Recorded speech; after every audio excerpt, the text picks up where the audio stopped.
Make no mistake about it. It takes a tremendous amount of time to acquire wealth, influence, and power. Or maybe you'll be able to cut that time considerably in half, getting lucky and being born into a family that's already acquired these things. On today's episode of Deep Luxury, we'll be showing you the top 5 families who have piled up incredible wealth, power, and influence, and have used them to secure top positions in key sectors of society over the centuries. These families are so influential that they've effectively won the economic game and shaped some aspects of society to suit their preferences. Without wasting any more time, let's start with number 1, the Rothschild family. The Rothschilds have earned quite a name in the realm of conspiracy theories, so you've likely heard of them if you're into those kinds of things. They have a staggering net worth of $450 billion. But who exactly are the Rothschilds? Well, this family is a global banking and financial dynasty with German ancestry. In the first half of the 1700s, they gained worldwide prominence and managed to spread their operations throughout Europe. The Austrian government went as far as to bestow upon them the nobility.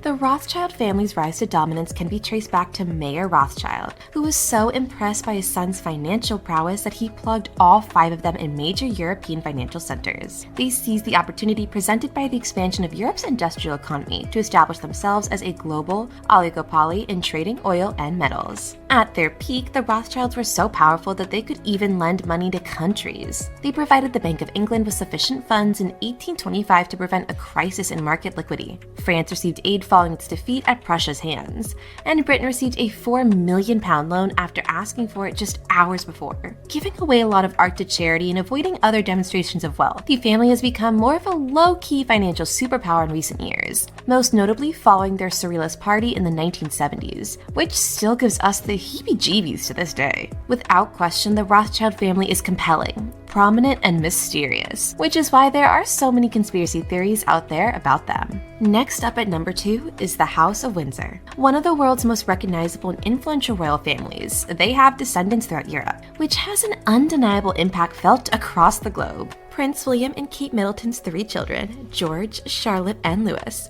are pampered beyond compare and already rolling in riches at an early age. Prince George is worth $2.8 billion, while his sister Princess Charlotte is worth $4.3 billion, both of which are under 10 years old. Yes, insane. It's not enough for the Windsors to rule over a country with a GDP of $2.7 trillion. Their sway extends well beyond England, Scotland, Wales, Northern Ireland, and every other corner of the globe. And as a fun fact to the more known monarch in the Windsor family, did you know that Queen Elizabeth legally owned an astounding 1/6 of the planet when she was alive? Her face was also shown in every bill in Britain, and she was the head of state of 16 countries, making her the world's largest landowner. When you consider that Commonwealth countries like Australia are among the world's wealthiest, you can see how the Windsors could theoretically claim a fortune of $25 trillion. Even though the Windsors are head of state in a constitutional monarchy, they nonetheless wield tremendous power. They have several lavish homes that they didn't even have to buy because of their wealth, including multiple castles, mansions, and estates. Even more so, there is the Royal Collection. The Royal Collection is one of the world's largest art collections, housing more than 7,000 paintings, 40,000 sketches and watercolors, and 150,000 old master prints.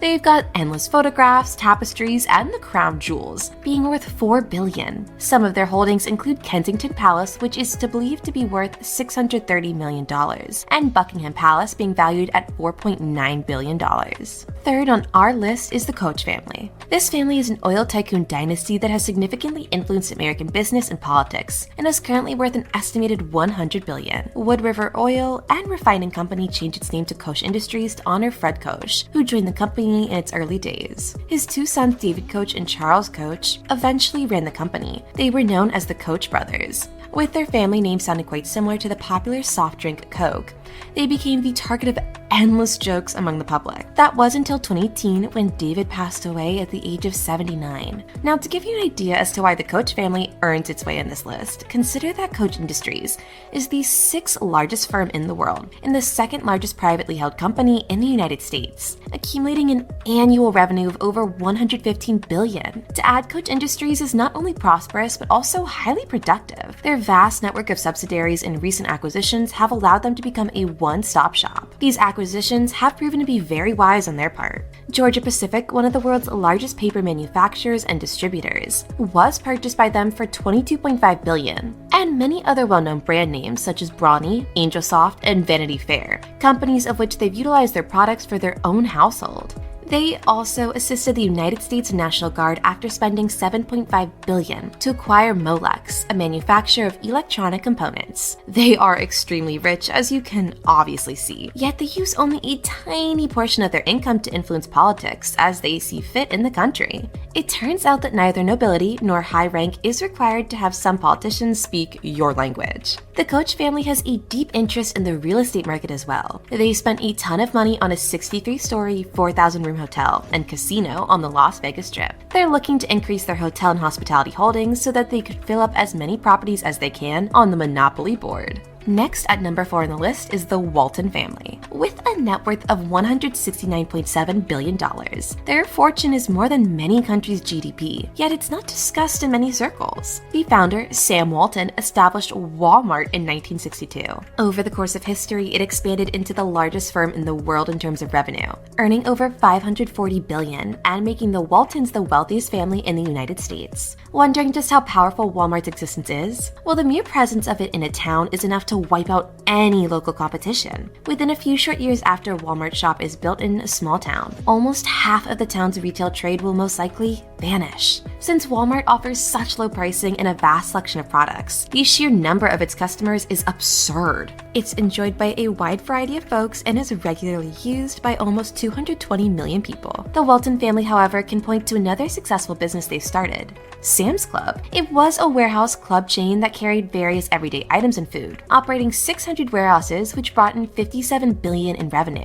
The Waltons also have a knack for establishing successful charitable foundations. The Walton Family Foundation have supported environmental causes and education, contributing to these sectors at $1 billion. If that wasn't enough, the Walton family have utilized their enormous fortune to make political contributions as well. Successors to Walmart's leadership have reportedly contributed millions to political campaigns on both sides of the aisle to influence government policy.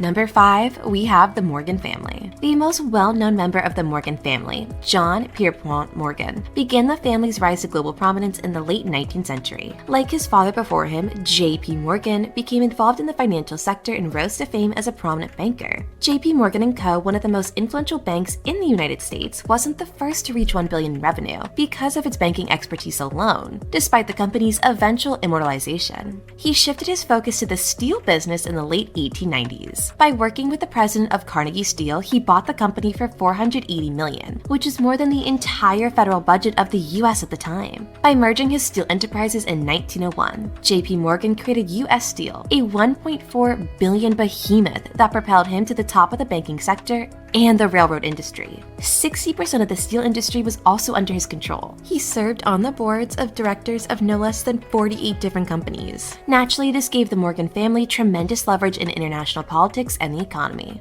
J.P. Morgan was a member of many elite social clubs, where he could mix and mingle with influential people worldwide. He also established the Metropolitan Club, whose influential members include fellow tycoon Cornelius Vanderbilt, among others. Morgan was a successful and respected businessman, largely due to him being remarkably business savvy and trustworthy. Okay, that's a lie. He was actually the furthest thing from trustworthy, the very essence of cutthroat. He didn't care who he stepped on. He forced out rivals by outcompeting them or buying them outright in order to dominate the competition, and it worked. After his death in 1913, J.P. Morgan left behind the institution that would grow to become the largest bank in the United States, with assets of $3.7 trillion. Over the course of its existence, it has accumulated a considerable number of financial institutions through acquisitions, and because of that, J.P. Morgan & Chase is now officially the largest financial institution in the world. And as a way of saying thanks for staying with us throughout this episode, we have a bonus for you.